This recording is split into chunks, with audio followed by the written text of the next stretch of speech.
बज रही आज बधाई, बज रही आज बधाई लोगों, अरे बज रही आज बधाई लोगों, बज रही आज बधाई लोगों, बज रही आज बधाई लोगों, बज रही आज बधाई कि नंद झुके हरि बोल। बज रही आज बधाई, यशोदा जी के अंगना में बज रही आज बधाई।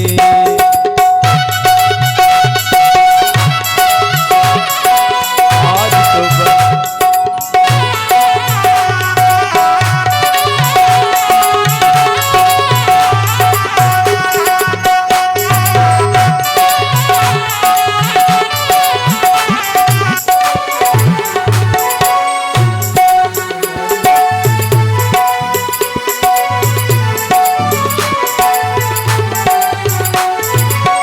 चमत्कार सा हो गया लोगों, हो गई बात निराली।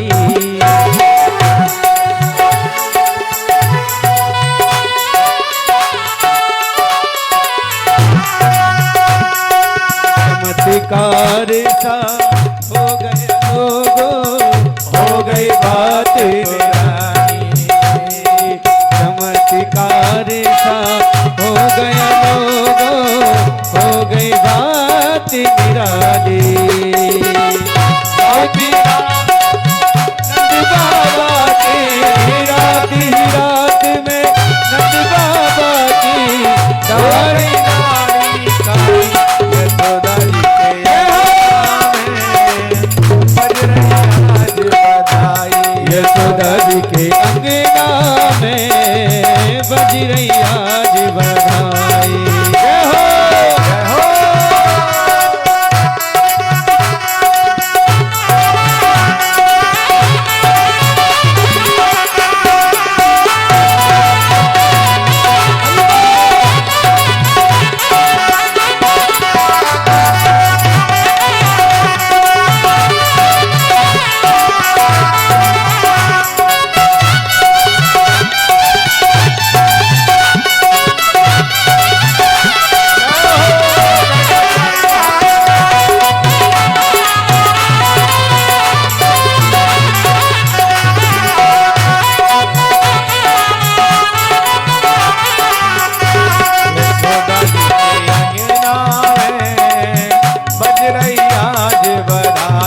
यशोदा जी के अंगना में बज रही आज बधाई।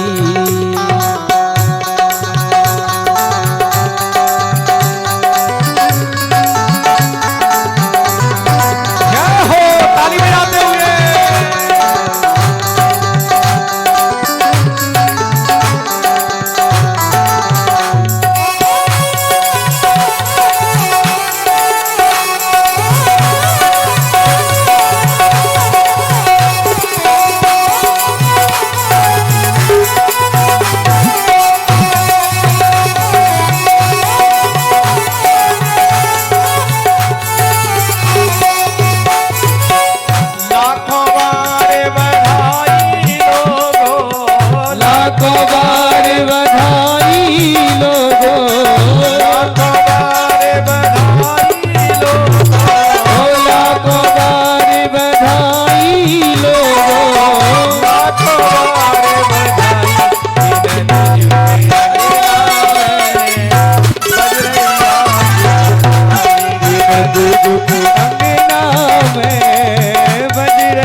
पर मुझको यकीन है आएगा मेरा यार सांवरा। मुझको यकीन है आएगा मेरा यार सांवरा। मेरा यार सांवरा दिलदार सांवरा। मेरा यार सांवरा दिलदार सांवरा। यार सांवरा दिलदार सांवरा। मेरा यार सांवरा दिलदार सांवरा। मेरा यार सांवरा दिलदार सांवरा। मेरा यार सांवरा दिलदार सांवरा। बिगड़ी मेरी बनाएगा बिगड़ी मेरी बनाएगा मेरा यार बिगड़ी मेरी बनाएगा मेरा यार सांवरा। बोलो बाके हरिलाल की जय हो। बड़े प्यार से ताली बजाते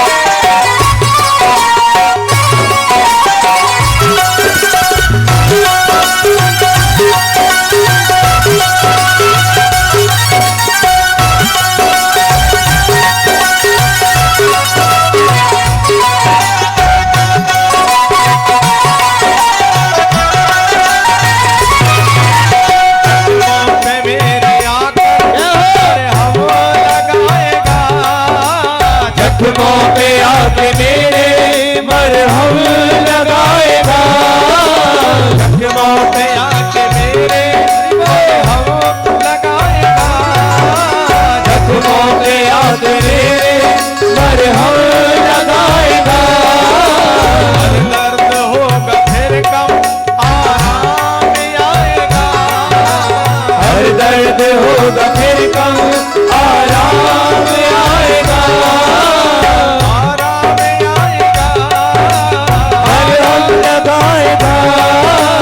मरहम लगाएगा। आराम आएगा। जख्मों पे आके मेरे लगाएगा। जख्मों पे आके मेरे मरहम लगाएगा। जख्मों पे आके मेरे मुझको यकीन है आएगा मेरा यार सांवरा।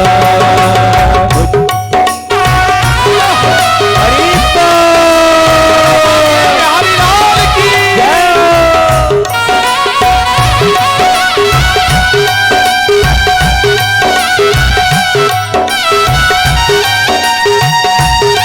श्री राम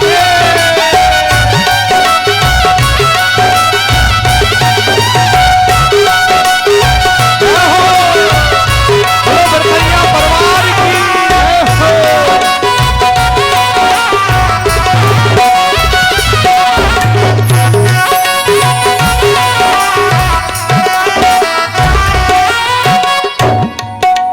छट जाए गम के बादल हिम्मत से काम ले। छट जाए गम के बादल हिम्मत से काम ले। छट जाए गम के बादल हरि बोल। हिम्मत से काम ले। छट जाए गम के बादल हिम्मत से काम ले।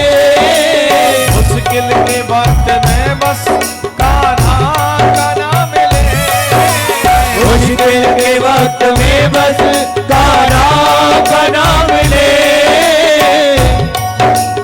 छट जाए गम के बादल हिम्मत से काम ले। ओ छट जाए गम के बादल हिम्मत से काम ले। चमकार बन के आएगा चमकार बन के आएगा मेरा यार चमकार बन के आएगा मेरा यार सांवरा। चमकार बन के आएगा मेरा यार चमकार बन के आएगा मेरा यार सांवरा।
गले लगाएगा मेरा यार वो गले लगाएगा मेरा यार सावरा, को गले लगाएगा मेरा यार मुझको गले लगाएगा मेरा यार सावरा। जय हो को गले लगाएगा मेरा यार सावरा, मुझको गले लगाएगा मेरा यार सावरा।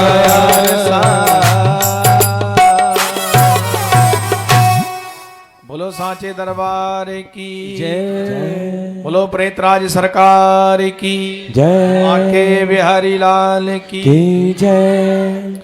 भगवान ने सक्तासुर का उद्धार किया, तृणाव्रत के ऊपर प्रभु ने कृपा करी।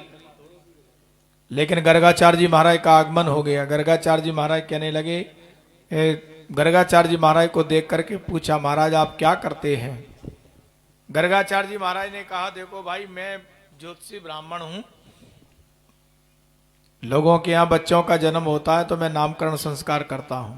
महाराज तो आप मेरे 2 बच्चों का नामकरण कर दे। मैं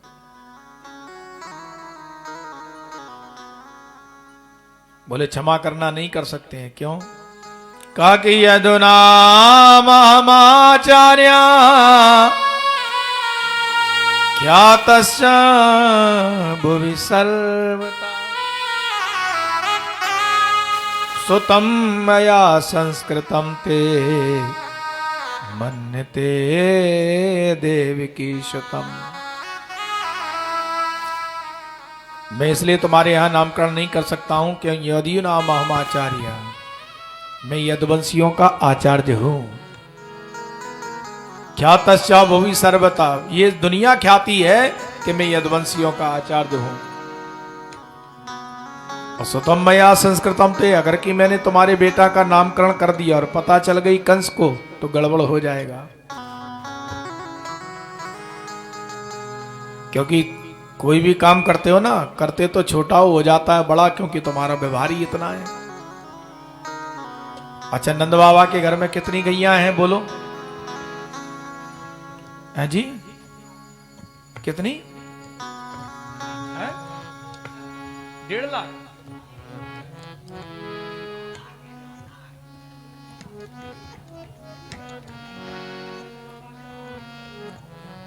कितनी गाय नंद बाबा के? 1.5 लाख। 1 लाख। बड़ी जल्दी, बड़ी सेठानी बड़ी जल्दी पलटा पलट जाता। पहले 1 लाख के नहीं थी, अब 8 लाख बढ़ा दी सीधी।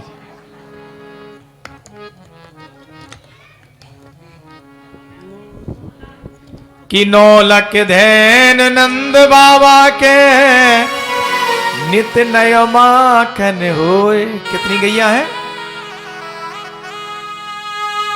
अच्छा, 9 लाख को संभालने वाले कितने ग्वाला होंगे? कम से कम 1 लाख। कम से कम 1 लाख ग्वाला है, 1 लाख उनकी गोपियां होंगी। अच्छा, एक बेटा, एक बेटा एक बेटी, आजकल की तरह है। पहले ये जमाना ही नहीं था कि एक बेटा एक बेटी। फिर भी मान लो 1 बेटा और 1 बेटी, हम 2 और हमारे 2। अगर कि इसको भी मान करके चलो तो 1 लाख पत्नियां हो गई, 1 लाख बेटा हो गए, 1 लाख बेटियां हो गई। टोटल कितने हो गए? अब 4 लाख आदमियों का भंडारा चलेगा तो मोहल्ले में पता नहीं चलेगा किसके यहां उत्सव हो रहा है। और 1 लाख माताएं बहने में अगर कहीं एक घूंघट डाल करके कोई राक्षसी आ जाए, हैं? पूतना आ गई थी पहले, थोड़ा सा उत्सव किया था, घूंघट डाल करके पूतना आ गई थी, पता ही नहीं चला किसी को।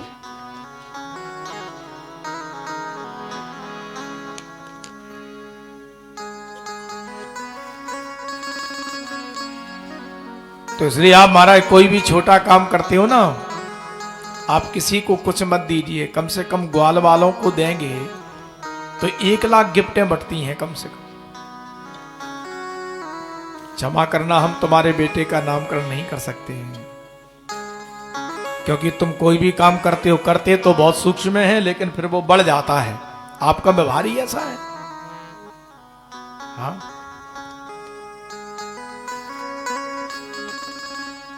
प्रेम से बोलो जय श्री कृष्ण। जय श्री कृष्ण। बोले नहीं महाराज हम बिल्कुल सूक्ष्म में नामकरण करा लेंगे। बोले कितने सूक्ष्म में कराओगे? बोले किसी को खबर नहीं होने देंगे। अच्छा तो एक काम करना कि दोनों बालकों की माताएं और मैं कितने हो गए टोटल 5। बोले महाराज ठीक है हम करा लेंगे। सबसे पवित्र जगह कौन सी है? बोले गौशाला।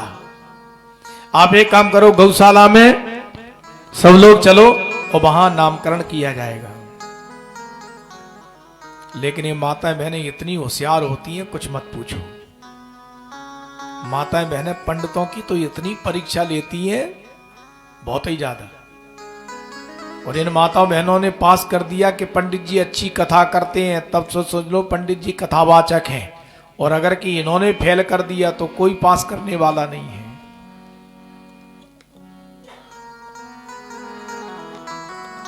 ये माता बहनें तो पतियों के कान भरती हैं, वो पंडित जी हैं भागवत।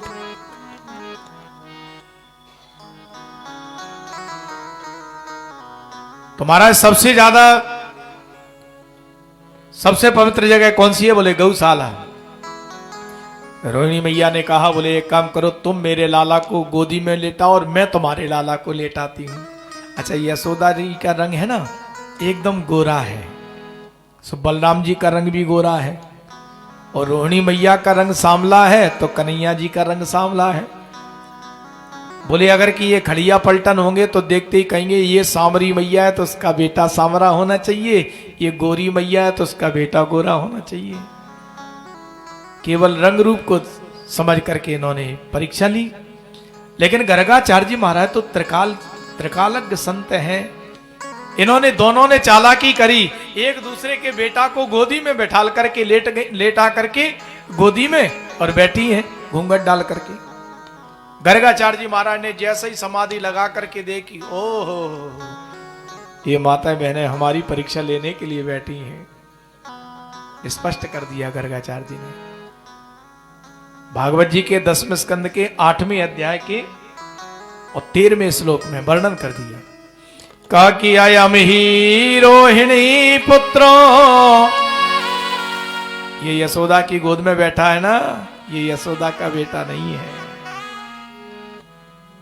बोले तो किसका बेटा है? काकी आयाम ही रोहिणी पुत्रो, ये किसका पुत्र है? रोहिणी का बेटा है। रमयन दो गुणई, ये सब में रमण करने वाला। बलाधिक्याद इसमें बल ज्यादा है, इसलिए इसका नाम हम बलराम रखते हैं। मैया यशोदा कहने लगी ना ये विद्वान खड़िया पलटन नहीं है, दिखने में सरल है लेकिन है विद्वान। सोई माता ने क्या किया, सोने की एक अंगूठी निकाली और गर्गाचार्य जी महाराज को पहना दी। महाराज अब आप आज से मेरे कुल पुरोहित हैं, मेरे बेटा दूसरे का नामकरण करो। बोले सुनो भैया, ये जो दूसरा बेटा है ना, बहुनी संति नामानी, इसके एक नाम नहीं है बहुत से नाम है। बहुनी संति नामानी रूपाणी च सुतस्ते, बहुत से नाम है, बहुत से रूप हैं और बहुत से गुण हैं। आकाश से आने वाली बरसात की बूंदों को कोई गिन सकता है, पृथ्वी पर पड़े हुए कंकड़ पत्थर को एक बार कोई गिन सकता है, लेकिन तुम्हारे बेटा के कितने नाम हैं इस बात को कोई नहीं गिन सकता है। लेकिन तुम्हारा बेटा कृष्ण वर्ण का है, इसलिए हम तुम्हारे बेटे का नाम कृष्ण रखते हैं। अब बड़े भाई का नाम बलराम हो गया और छोटे का नाम। मैया कहने लगी देखो तुमने भले ही बलराम रख दियो, लेकिन हम तो प्रेम को नाम जाते जो है ना बलुआ कहेंगे। और छोटे वाले थे बोले तुमने नाम रख दियो लेकिन हम तो कनुआ कहेंगे। बड़े का नाम बलुआ और छोटे का नाम कनुआ रख दियो। आज क्या किए, दोनों कनुआ और बलुआ जो है घुटने से चलते चलते नंद बाबा की गौशाला में पहुंच गए। बड़ा प्यारा रोचक कथा है। एक सांड बंधा हुआ था। सांड के गले में घंटी बंधी थी। सो कन्हैया घुटने से चलते चलते गए और सांड के मुख को पकड़ करके, सींग पकड़ करके खड़े हो गए। बलराम बोले अच्छा हम क्या कम है? बलराम जी महाराज खेलते खेलते गए और बलराम जी महाराज ने दूसरा सींग पकड़ करके बलराम जी खड़े हो गए। अब सांड बेचारा बैठा है, एक सींग कृष्ण ने पकड़ा और एक अब कृष्ण अपनी ओर खींचते हैं और बलराम अपनी ओर। अब गले में घंटी बंधी है, सो जो खींचता है उसकी ओर से घंटी बजती है। बालकों को बड़ा आनंद आ रहा। अब कन्हैया अपनी ओर खींचते हैं, बलराम अपनी ओर। अब बैल बेचारा करे तो करे क्या, कभी कृष्ण की ओर सींग कर देता, फिर बलराम की ओर, फिर कृष्ण की ओर, फिर बलराम की ओर। 2 घंटा हो गया। सांड को आ गया गुस्सा, और जैसे ही सांड को गुस्सा आया, सो जो सांड बैठा था ना, एकदम उठ करके खड़ा हुआ। तो दोनों भाइयों ने सींग जोर से पकड़ रखे थे। दोनों भाई तरबूज की तरह लटक गए।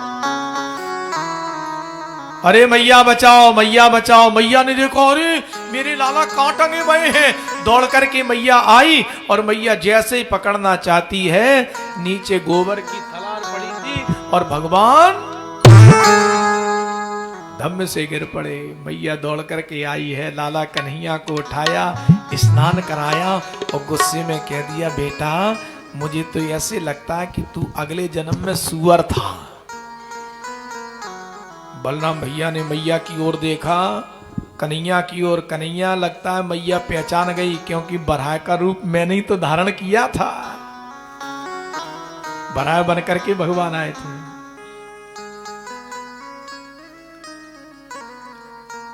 ऐसी लीला प्रभु बचपन में कर रहे हैं। नंद बाबा का नियम है, नित्य प्रति जमुना जी में नहाने जाते थे। देखो वृंदावन आए हो ना, तो जमुना स्नान करने जरूर जाना चाहिए। अरे सुबह जल्दी जागो, सोने के लिए जीवन थोड़ा। ये तो आप लोग, मैं तो ये कहता हूं, ये तो भगवान की बहुत बड़ी कृपा है हमारे बिरथरिया जी के ऊपर। और बिरथरिया जी के माध्यम से आप लोगों को 7 दिन ठहरने का अवसर मिल रहा है। नहीं तो मालूम, मैंने कितने लोगों को देखा, गिरिराज जी परिक्रमा दिए और उनसे कहो कि शाम को ठहर जाओ, बोले महाराज जी जाना है, हमको बहुत जरूरी काम है? अरे ये सुनिश्चित है कि ठाकुर जी की कृपा से और आप लोग 7 दिन वृंदावन ठहरे हैं, तो स्नान करने जरूर जाना चाहिए। प्यार से बोलो। तो जमुना जी स्नान करने नंद बाबा जाया करते थे।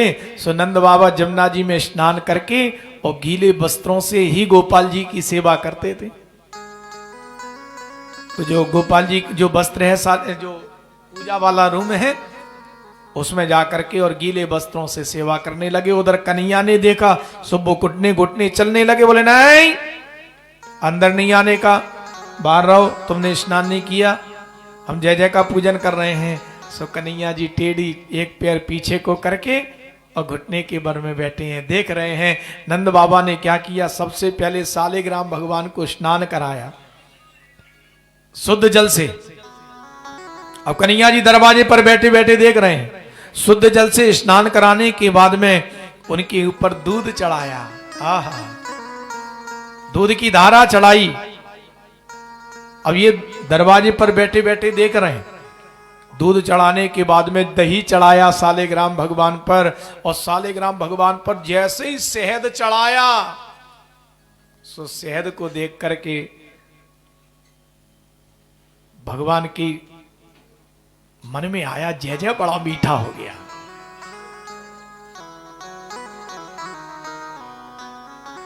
तो इन्होंने क्या किया, सेवा करने के बाद में दोनों हाथ जोड़ करके आंख बंद करके गुनगुनाने लगे।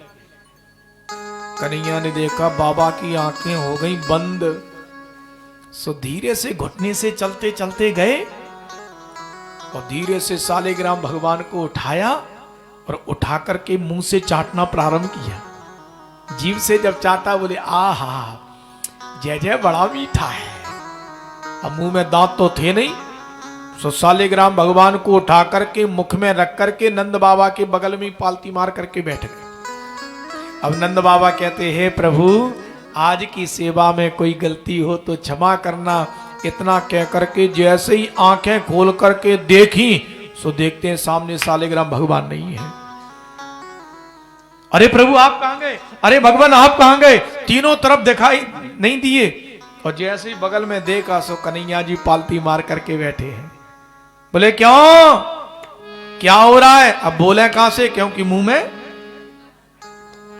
मुंह में सालिग्राम भगवान है। सो इशारा किया, बोले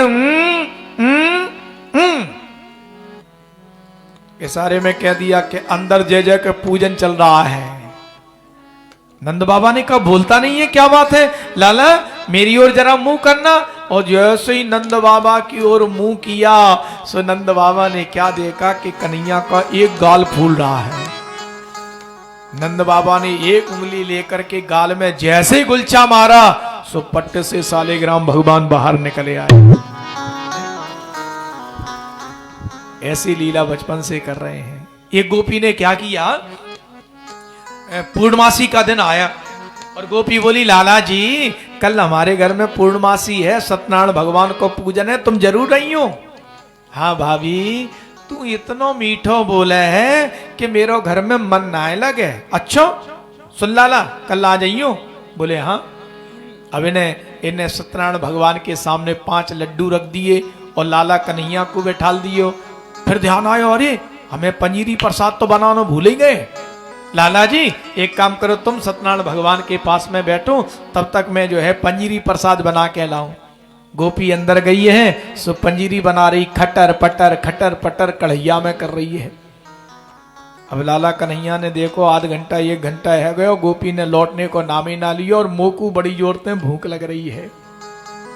सत्यनारायण भगवान के सामने 5 लड्डू रखे थे। कितने जोर से बोलो। सो सत्यनारायण भगवान के सामने हाथ जोड़ करके कहने लगे प्रभु आपके सामने 5 लड्डू हैं, एक प्रसाद में दे दो ना। और फिर निगाह में ला करके अच्छा आपने हाँ कर दिया, हम समझ गए। और धीरे से एक लड्डू उठाया और पान कर गए। आहा बड़ा आनंद आया प्रभु, बड़ा सुंदर प्रसाद है आपका, तो एक लड्डू और दे दो। सो धीरे से एक लड्डू उठा करके और पा गए। अब लड्डू बचे रह गए कितने? बोले 3 तिगाड़ा। 3 छोड़ना अच्छी बात नहीं है। सो एक लड्डू और उठा करके पान कर गए। अब लड्डू रह गए। अच्छा भगवान हम समझ गए, इसमें एक लड्डू तुम्हारा है और एक लड्डू भगवान। एक काम करना, आप अपना वाला तो बाद में पा लेना, हमें पहले। सो एक लड्डू उठा करके फिर पान कर गए। अब लड्डू रह गया। मन में सोचने लगे गोपी अगर कहीं आएगी और एक लड्डू को देखेगी तो 4 की याद और आ जाएगी। सो क्या किया, उस लड्डू को उठाया, उसको भी पान कर गए। अब पान करने के बाद में कहने लगे प्रभु आप बैठ करके क्या करोगे जब प्रसाद ही नहीं है तो। सो सत्यनारायण भगवान को सिंहासन से उठाया और उठा करके अपनी जेब में डाल दिया। और सत्यनारायण भगवान को जेब में डाल करके और जैसे ही जाने लगे सो 2 छोटे छोटे कुत्ता के पिल्ला खेल रहे थे। उन कुत्ता के पिल्लाओं को उठाया और उठा करके सिंहासन पर बैठा दिया। नंददास ठाकुर को ढोटा लायो पिल्ला घेर। पिल्ला बैठा दिया। अब इधर गोपी आई। गोपी ने आकर के जब देखा सो जो थोड़ा प्रसाद बचाता सो भौं भौं करके आपस में लड़ रहे हैं। ऐसी लीला प्रभु बचपन से कर रहे हैं। भगवान ने ब्रज में रह करके ब्रजांगनाओं के संग में बड़ी सुंदर लीला करी, लेकिन भगवान ने देखा वृंदावन की 3 चीजें बड़ी प्रसिद्ध हैं। वृंदावन की धेनु, वृंदावन की रेणु और वृंदावन की बैणु। भगवान ने मन में संकल्प किया धेनु माने गाय को चराएंगे, बैणु माने बांसुरी को बजाएंगे और रेणु माने रज के लिए खाएंगे। इसलिए तो एक कहावत है कि काम धैन तरसत रही और मैं न भई ब्रज गाय। कामधेन गाय इसलिए तरसती रही कि मैं ब्रजमंडल की गाय क्यों नहीं बनी। कि कामधेन तरसत रही और मैं न भई ब्रज गाय। राधा लाती दोहनी और कन्हैया दोते आए। अगर कि मैं ब्रज में गोपी बनकर के रही होती, मैं ब्रज में जो है ना धेनु बनकर के रही होती, तो राधा रानी दोनी पात्र को लेकर के आती और श्याम सुंदर अपने हाथों से मेरा दोहन करते।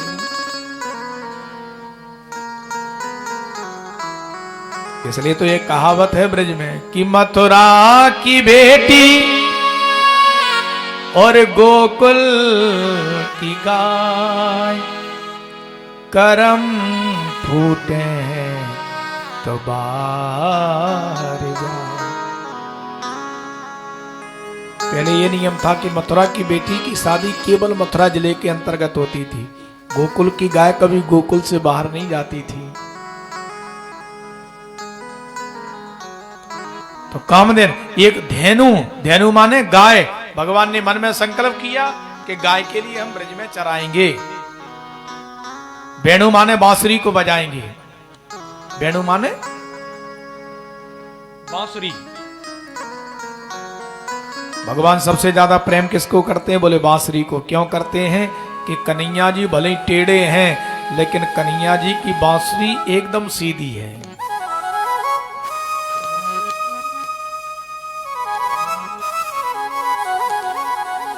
बांसुरी की 3 विशेषता हैं। एक तो सीधी है और दूसरी विशेषता है हृदय खाली है, एकदम पोली है। और तीसरी विशेषता है जब तक आप बुलाओगे नहीं तब तक बोलेगी नहीं, लेकिन जब बोलेगी तो एकदम मीठा बोलेगी। तो एक तो संसार में रहना है तो कैसे? बोले सीधे बनकर के रहना है। ज्यादा चालाकी नहीं दिखानी है, सीधे बनकर के रहना है। अच्छा एक बात हो, एक पिता के 2 बेटा हो और 2 बेटा में से एक बहुत चालाक हो और एक बिल्कुल सीधा हो, तो पिता का प्रेम सीधे बालक पर ज्यादा होता है। उसको ये लगता है कि मैंने तो अपनी जिंदगी निकाल ली और जो चालाक है वो तो जिंदगी निकाल लेगा, लेकिन सीधे सच्चे भोले भाले का क्या होगा? क्योंकि ये तो मेरे अलावा कुछ जानता ही नहीं है। पिताजी के जीवन में एक ही चिंता रहती है कि ये सीधे का क्या होगा। सोचो कि एक पिता को जब भोले भाले सीधे सादे बेटे की चिंता आती है तो भगवान का नाम है जगत पिता। जगत पिता को भी अपने सीधे सच्चे और भोले भक्तों का ध्यान रहता है। इसलिए एक तो सीधे बन करके रहना है, दूसरा हृदय में कुछ नहीं रखना है, एकदम खाली हृदय बना करके रखना। किसी ने कुछ कह दिया तो उस बात को दिमाग तक रखना, दिल में लेकर के मत जाना। देखो सज्जनों ध्यान देना, दिमाग में रखी हुई बात निकल जाती है लेकिन दिल में रखी बात कभी नहीं निकलती है। इसलिए मेरी कथा की 2 बातों को जरूर मान लेना कि अगर कहीं कोई गलत बात है उसको दिमाग तक रखो और अच्छी बात है उसको दिल में लेकर के जाओ। क्योंकि गलत बात अगर कहीं है दिमाग तक रखोगे 1 घंटे में भूल जाओगे, और अच्छी बात है उसको दिल में लेकर के जाओगे, पता नहीं वो बात कभी याद आ जावे। इसलिए बुराई को दिमाग तक रखना है और अच्छाई को दिल में लेकर के जाना है। लेकिन हम लोग मालूम एकदम उल्टा करने लगे हैं। बुराई को दिल में लेकर के जाने लगे। क्या हुआ भैया? अरे कुछ मत पूछो, 10 साल पहले उसने ऐसी बात कही थी कि आज भी मेरे दिल को लग रही है। यानी कि 10 साल की आपको गलत बात आज भी याद है। लेकिन कल कथा में क्या सुना था? क्या सुना था बोलो? कल कथा में क्या सुना था? बोले गुरुजी कल की कथा दिमाग से उड़ गई है। यानी कि अच्छी बात कल की याद नहीं है और गलत बात 10 साल पुरानी याद है। इसलिए अच्छी बातों को दिल में लेकर के जाओ और अगर की कोई गलत बात रखती है तो उसको दिमाग तक रखो। उन्होंने क्या किया, धेनु, वेणु और रेणु, रेणु कहते हैं रज को। भगवान ने सोचा धेनु को चराएंगे, वेणु को बजाएंगे और रेणु माने रज के लिए खाएंगे। इसलिए ठाकुर जी ने क्या किया, आज ब्रज में घूमने गए और ब्रह्मांड घाट है यहां से 20-22 किलोमीटर दूरी पर, वृंदावन से ब्रह्मांड घाट गोकुल में है। भगवान ने क्या किया, ब्रह्मांड घाट पर जाकर के एक मिट्टी का डेला उठाया और उसको पान कर गए। मैया यशोदा को जाकर के बताया। लाला कन्हैया से पूछा तुमने माटी खाई? बोले ना हम भक्षितवान अम्बा सर्वे मिथ्या विशंसना। भैया मैंने माटी नहीं खाई। बोले ये ग्वालवाल तो कह रहे हैं। बोले सर्वे मिथ्या विशंसना, सभी झूठ बोल रहे हैं। यदि सत्य गिरस्तरी समक्षम पश्चिमे मुखम, अगर कि तुमको मेरी बात सत्य नहीं लगती है तो मेरे मुख को देखो। और भगवान ने जैसे मुख खोल करके दिखाया, सारा ब्रह्मांड भगवान के मुख में दिखाई दिया।